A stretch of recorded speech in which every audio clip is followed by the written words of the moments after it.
Thank you, everyone. Again, a huge thank you to the Horseman's Mission. They're doing a wonderful job. How many of you were in my session last night? All right, so we're going to play some tricks today again. And the reason I ask if you were in my previous question is because if you were, or previous session is because if you were in my previous session, my tricks don't work and I have to pull new tricks out of my bag. All right. So today we're going to talk about partnerships in training and life, and we're going to work on some exercises on this horse to help you create a better partnership with your horse. So when you think about partnership, what are you thinking? Are you thinking partnership is kind of like a micromanaging deal where there's one that's going to be on top of the totem pole, micromanaging all these people beneath him? Or do you think partnership is kind of like teamwork? You guys tell me, what is partnership? Is it teamwork or something else?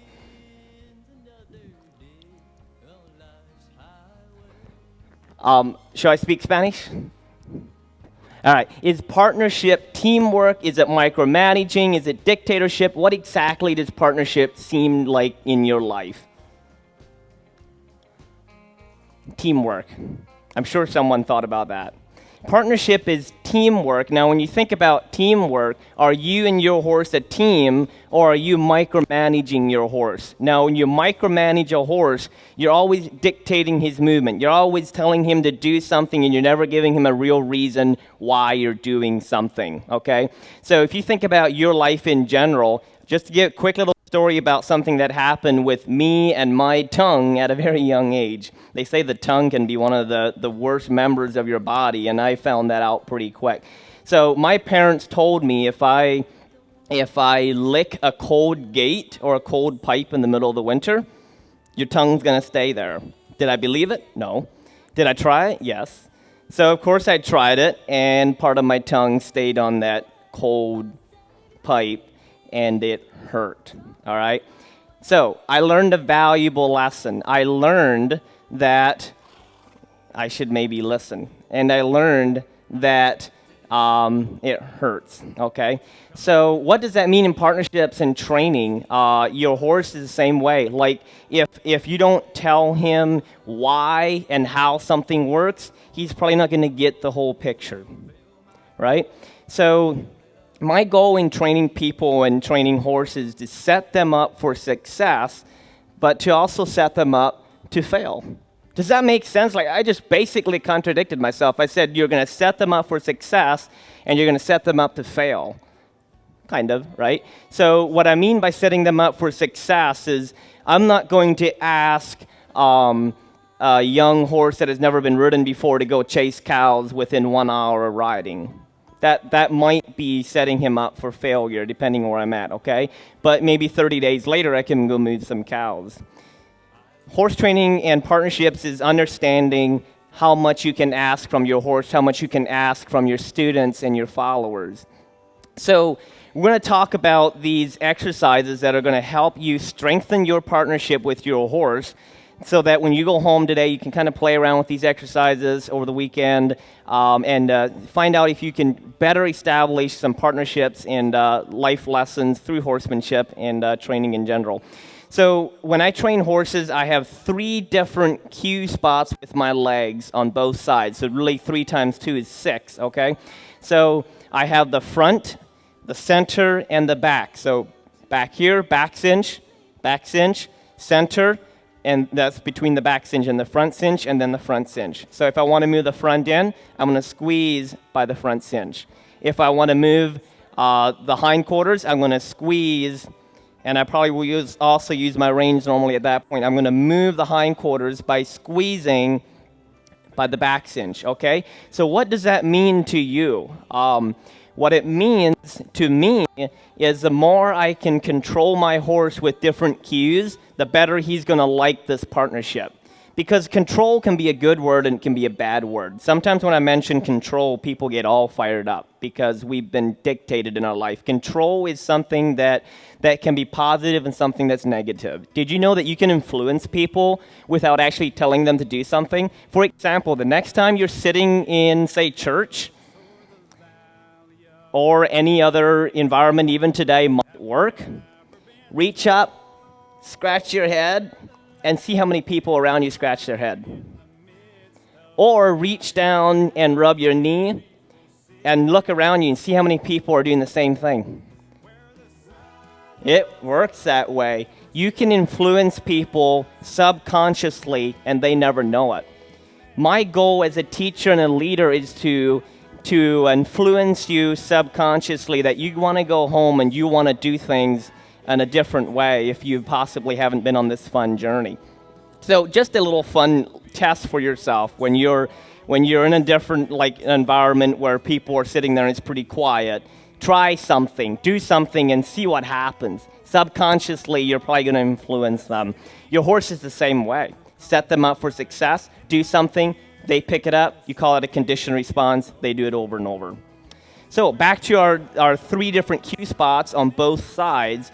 We're going to want to teach our horses to move the front quarters, wrap around our inside leg, and move the hind quarters, and sidestep as well, which is also called lateral movement. I have different terminology for every different thing I do. Right now, we're going to do some crabbing with my horse. The reason I call it crabbing is because I love flying, and I like airplanes. And when an airplane flies sideways, they're crabbing. Okay? They're not crabby, they're crabbing, okay? So I have found this exercise to be really, really valuable. If you want to teach your horse to soften up to your cues a little better, soften up in general, you can teach them to soften to your leg cues. For a trail ride especially, I believe this is super important. How many of you like trail riding your horses out on a trail? All right, maybe 50%. The rest of you probably are arena people. Wherever you ride, this exercise is going to be a really safety factor for you, especially if you start wrapping around a tree. You ride down a trail and suddenly there's a tree on your left side. You want to teach that horse to wrap around that tree instead of going the opposite way and banging your knee pretty hard.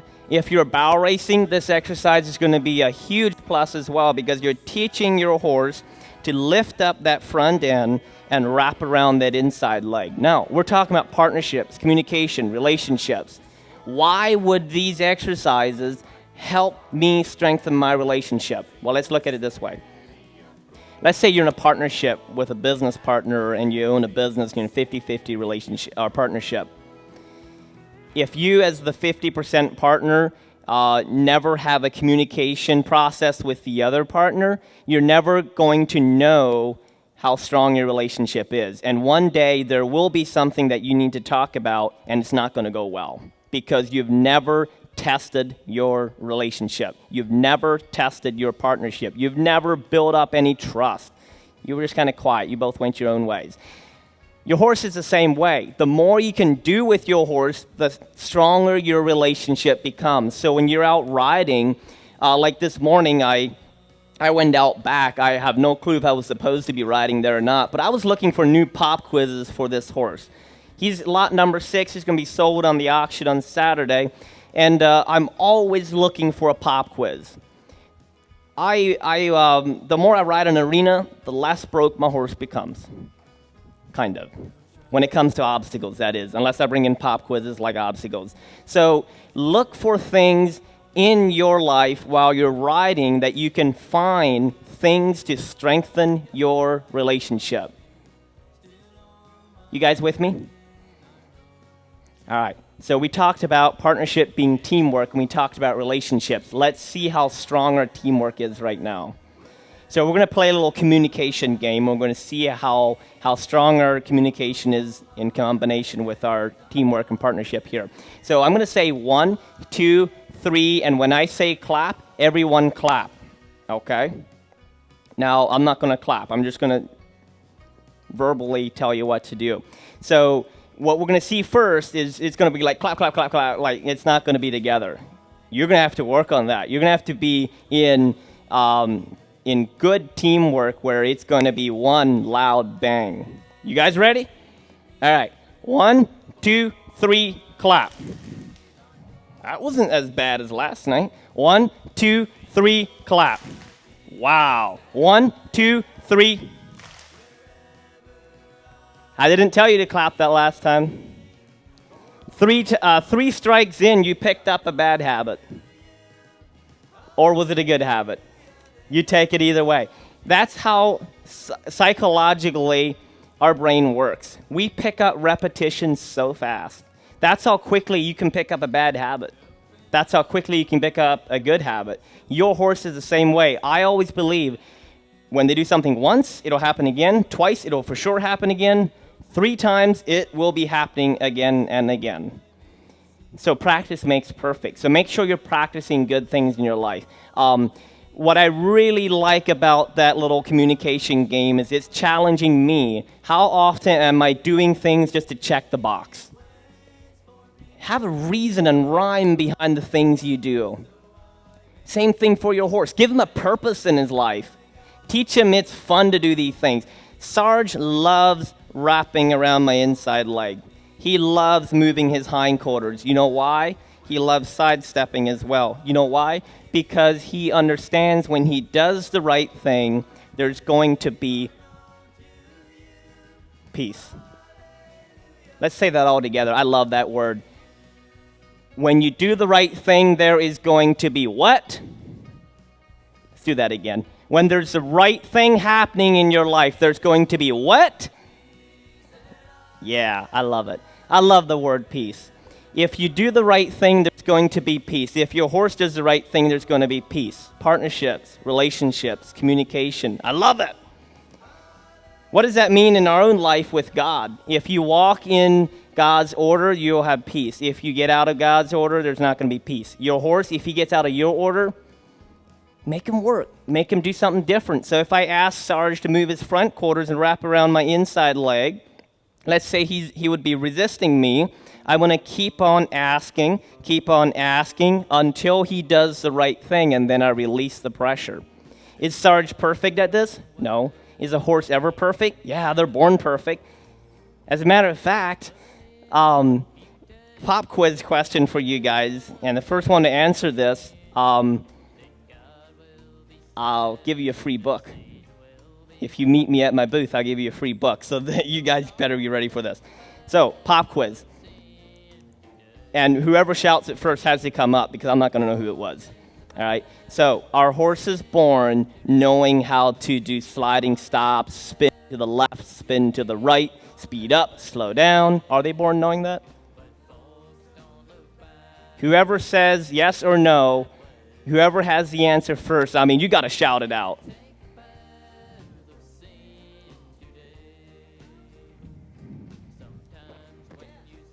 Who was that? You get a free book. You got to meet me at my booth right across the ring after we're done. Yes, horses are born knowing how to do that. All right? I mean, seriously, really? Am I lying? Send me home if you want to. But yes, horses are born knowing how to do rollbacks, collect, frame up. They're born knowing how to do literally every single thing we get them to do. So when we're training, we're not saying, hey, I'm teaching you this, I'm teaching you that. We're saying, remember when. In reality, we're teaching them, but we're teaching them when I do this, you do that. When I do this, you do that. When I do this, you back up. See, Sarge was born knowing how to back up. He was born knowing how to move his front quarters. He was born knowing how to sidestep. But when we are training, we're saying, remember when. What that means to you, I don't know. But what it means to me is when I start training horses, I know they can do something. I just need to be that communicator that can display the right cue at the right time. Timing and feel, a big thing. Any questions so far before I keep on moving on how to teach these 3 different cue spots on a horse? All right, good deal. I love questions, though, so if you have a question, shout them out. But I know it's kind of embarrassing to ask questions in front of all these people, but that's okay. I'll be around the rest of the day to talk as well. So going forward to moving the hindquarters, how do I want you to teach that? Well, let's say you just want to go home and work on these exercises. You know how to ride your horse, and he's not going to buck you off, right? So what I start out by doing first is I'm going to walk in a straight line. I'm going to pick up the left rein, and I'm going to keep asking, and at the same time, push my heel back to the back cinch, and I'm going to keep asking until only the hindquarters move. Right there. Good boy. Why didn't I stop earlier? Because he was also moving his front quarters. He was just kind of misunderstanding me. So now we'll go forward again. Right rein, pick it up, hind quarters over. Now, for those of you who are in performance work and you're doing a lot of collection and you're kind of beyond this initial respect work, this will still benefit you, even though you don't want to do it a ton because you're disengaging hindquarters. And when you do performance work, you want to engage the hindquarters. But it's still a really good exercise because here and there, you might need these, what I call emergency brakes. Just a good thing to have on your horse. Now, since we taught him how to move the front quarters and the hindquarters, how about we teach him how to move both the front quarters and the hind quarters? So if you think about taking the front end, the hind end, and then going in the center, doesn't it make sense to the horse just to scoot sideways?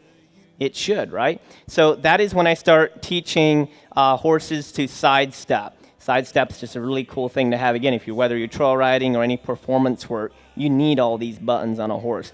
So the more buttons you can put on your horse, the better communication and relationship and partnership you will have with them. Are you guys with me on this? A few of you are? Let's do that again. Are you guys with me on this or no? Okay, good. I just want to make sure I'm talking sense here.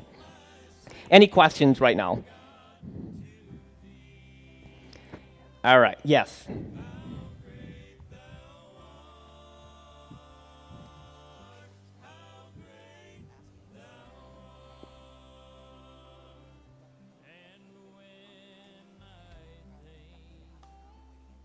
So, I just heard a couple words. What was that?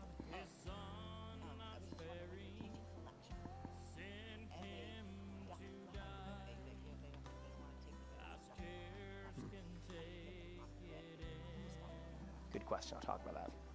Thank you. That was a really good question.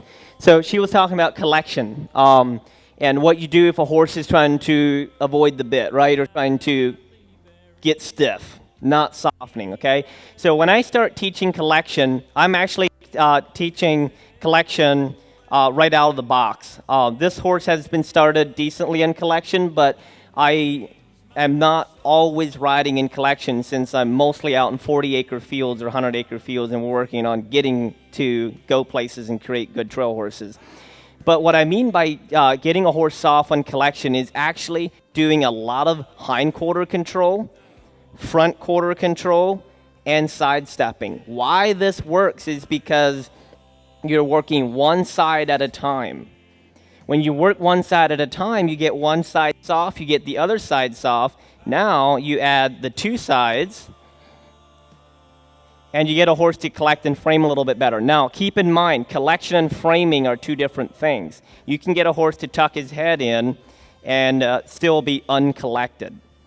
That would be a weak point for this horse because he's still growing up. He finds collection a little bit tricky. Collection is the art of taking the hind end and pushing it together with the front end and picking up the horse's rib cage. Okay, so you can actually collect a horse without having his head tucked in. But what I'm looking for in training is if I ask him to collect, I want them to look pretty. I want their head low because to me that just looks so much nicer. But bottom line is, if you're struggling with collection and you're trying to get your horse softer, I do a lot of that work. Left turns, right turns, get both sides good, get them to flex deeply, do a lot of crabbing work. Not crabby, crabbing. And just work on getting your horse to go forward and keep driving that front end over. After you do this a while, you're going to start doing reversed arcs. I don't do a lot of that because a lot of horses, they all benefit from it, but a lot of horses will tend to get a little cranky with that after a while, and I try to find the best spot in my horses that I possibly can, but every horse is completely different. So when you do these exercises, remember, you're picking up things in life to create a better partnership with your horse. Any more questions before we keep on talking about partnerships here? All right. I love questions again, so if you got some, just bring them in. So, What are some other ways that you can build good connections with your horse? So we talked about the front quarters, hind quarters. We talked about moving both the front quarters and hind quarters to the side. The next thing I like to teach is to teach horses to stop when my body sits back and go forward when my body sits forward. Now, you hear me use the cluck cue and the kiss cue quite a bit in training. And this is where I find it really interesting with all us as trainers. We each have a different cue for different things. I teach my horses that a kiss cue means move something. Why I do that is because if I want to teach my horse something new, I use the kiss cue, and that's going to tell them, I'm asking you to make a change. So if I want to teach my horse to go forward based off only body language, without squeezing my legs, I'm going to use the kiss cue. Kiss cue for my training doesn't mean only go forward, but it's okay if it does. Now, if you use these principles, you're going to find out it's going to be a whole lot easier to train your horse something new because you're teaching him, I'm talking, and your horse is like, yeah, what are you going to say? And your body displays the rest. 100% of your communication comes from your body language. So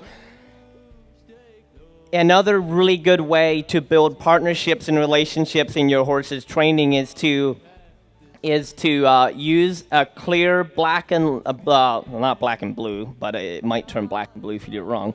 Black and white line in your training. It's either this way or that way when you communicate. So here's a little challenge for you and me that could possibly be of huge value in your training program, is when you're training a horse, teach them there's a difference between you having active energy and inactive energy. Now this might be some new terminology. I'll just dive into this.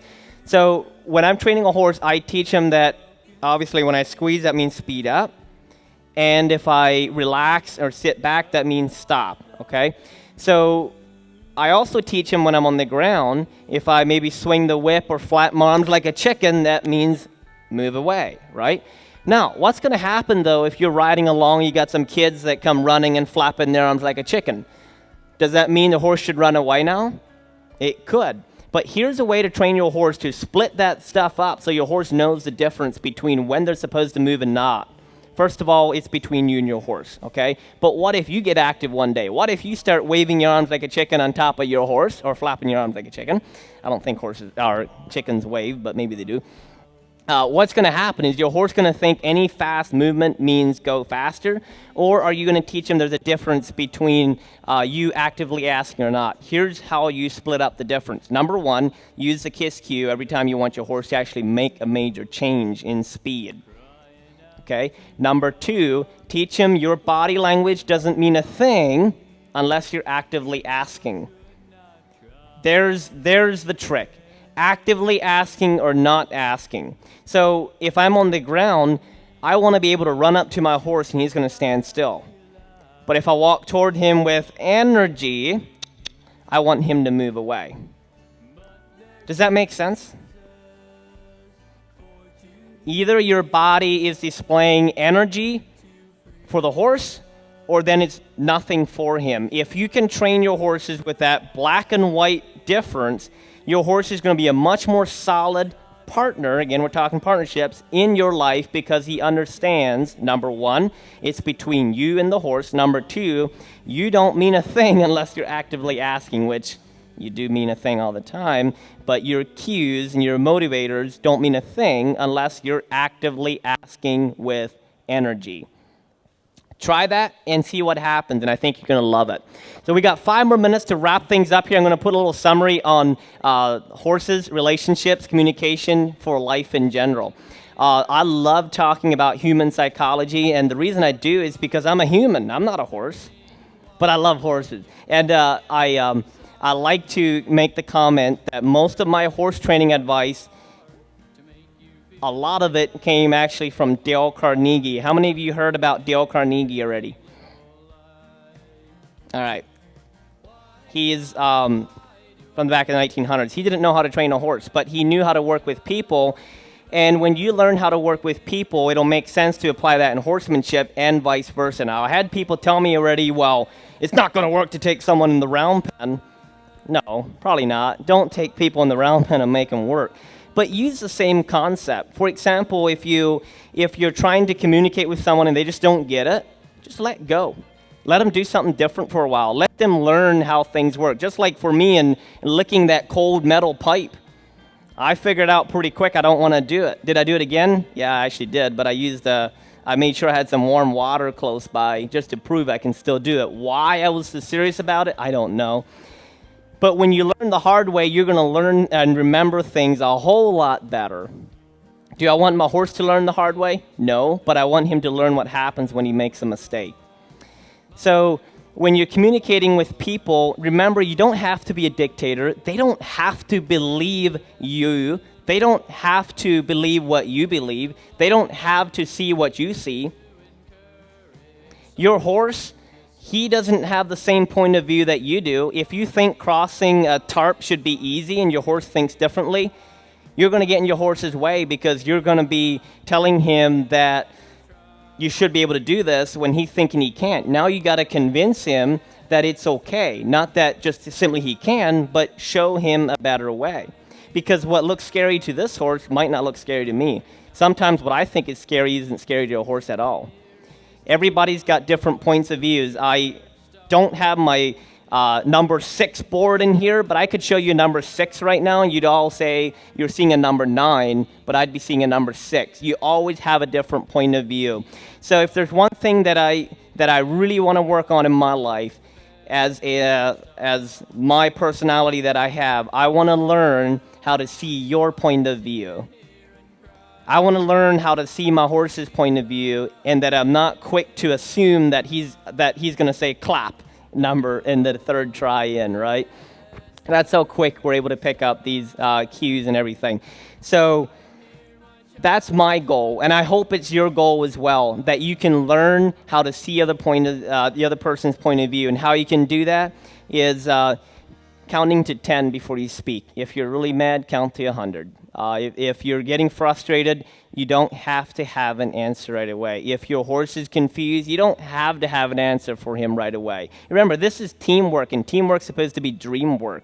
So if you're trying to figure something out, you're trying to get an answer, count to 10, all right? It's going to let you chill. If it's really bad, count to 100. Just let yourself have some time to think. See the horse's point of view. Figure out, why exactly is he struggling with this exercise? Am I cueing him wrong? Is my cue different than from yesterday? What am I doing differently? Does that sound like a good challenge for us today? It's going to be good for me. All right, let's check out our talents and limitations, and then we're going to wrap this up. So we often think in life we're maxed out, that we really can't reach more people, or that we're kind of maxed out with our horsemanship. We kind of learned everything we could learn. Sometimes we get to a point in life where we're just overwhelmed and we think we can't go any further. But you know what? Jesus said that if you have talents, he expects us to actually get those talents even better. So if you think you have a talent in your life, tone it and make it better. So let's do a quick test here to see how well we are with our talents. Everyone raise their hand as far as you can go. All right, a little bit further. Come on, let's go. Let's go.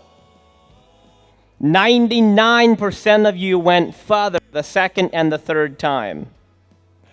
Didn't I say raise your hand as far as you can go the 1st time? See, when you think you're maxed out, when you think your horse is maxed out, there is no end. As long as you're living, you're going to have more stuff coming.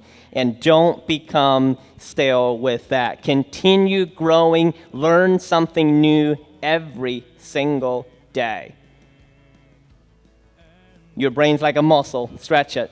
And I know that's why all of you are here today, because you're learning something new. I hope you enjoyed this session. It is 11:30. I'm excited for the Colt starting. I really enjoy having you guys here, and I'm honored to be here at the Horseman's Mission. Again, a huge thank you to you all. We're going to wrap it up. And again, thank you so much.